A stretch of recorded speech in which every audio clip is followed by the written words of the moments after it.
the thing that they need to focus on, and I do think they talk about it, but acting upon the talk is always harder, is we serve tier 2 through 5 clients. Think of it as small to mid-sized ones. And they're not going to be able to compete across the board on every dimension with large-scale players, particularly as these large-scale players create branded small players that are well-staffed and resourced for the job. And so what they need to talk about is, where do I want to compete? Where will I do the digitalization? Am I prepared through having an appropriate policy administration system or front office technologies to have a distinctive offer that makes me attractive in a unique way? And that's a tough thing, because it means that you have to tell someone representing some function in the company that they're going to have average stuff, and that in another part of the company, that's where we're putting our bet on being different and seeking partners that can make us more effective differently. Yeah, that's a really interesting question. So there are a couple of things I think that fit into that category. One is that we are living in a period when we're facing some pretty significant demographic changes in both the United States and Canada.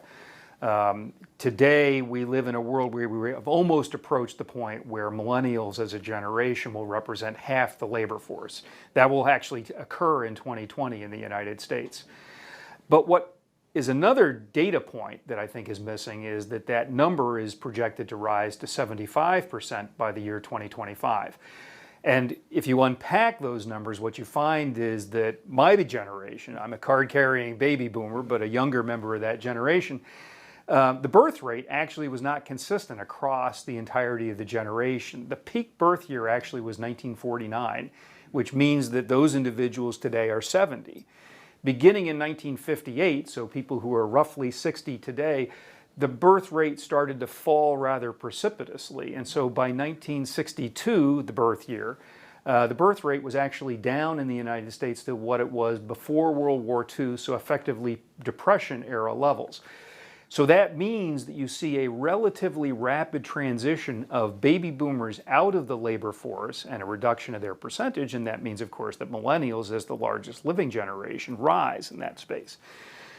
So that's a very interesting mathematical problem, but the reality is that it actually means for insurance companies, they need to start thinking very differently about the kinds of products and services that they're going to offer in the future, because the individuals in that generation are not necessarily going to be looking for the same kinds of things that their older siblings or their parents did.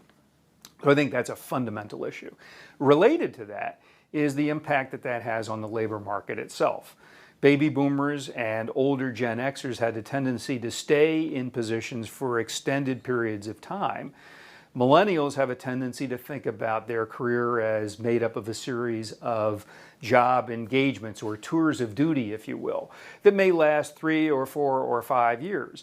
And they've learned that in order to manage risk on their end, it's to their advantage to think about their career as those tours of duty. That has all kinds of implications for how people manage technology, how they manage the intellectual property inside of companies. And I think carriers have not yet really fully recognized what they need to do in order to be able to manage that human capital for themselves. I think another thing that they're just now beginning to come to grips with is this notion of the idea that the useful life of technology is becoming ever shorter.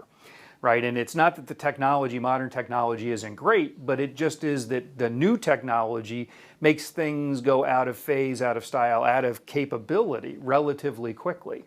And so we're going to live in a world where things that are 30 or 40 years old may actually have a pretty significant useful life in front of them, where things that we bought relatively recently don't. And so there's a bifurcation of the thought process around how you manage technology. And that has implications on the accounting side, because no longer can you think about buying something and then depreciating it for a particularly long period of time, 7 years, maybe longer in some cases, because it doesn't have a useful life anything like that. So it needs to force companies to think differently and move more towards an OpEx model rather than a CapEx model. That's a fundamental shift, not in technology, but in the thought process that's internal to how carriers manage themselves. And so one of the things that we encourage our clients, typically the CIOs, the IT leaders in organizations, is to work very carefully and closely with their financial counterparts, because this isn't a pivot that you can make quickly.